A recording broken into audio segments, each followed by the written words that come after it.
বড় ভাই বসে আছে আল্লাহর ওলির পাশে। যুবতী মেয়েটা কয়, আমার বাবা অসুস্থ, একটু দোয়া করবেন, আল্লাহ যেন সুস্থ করে দেন, আর যদি আল্লাহ নিয়ে যায় ইমানের সাথে যেন আল্লাহ নিয়ে নেন। হুজুর বলে, মা তোমার বয়স কত? বলে, এত বিয়া হয়েছে নি? কয়, হয় নাই।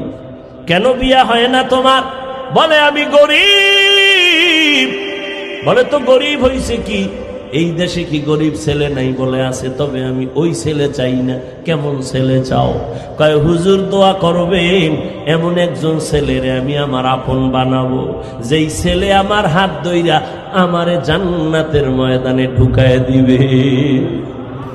আমি এমন একটা ছেলে চাই যার হাত আমার হাতের সাথে লাগবে, আমার মালিক আমারে কবুল করে জান্নাত দিবে, আমার স্বামীর দোয়ায় আমি জান্নাতের ময়দান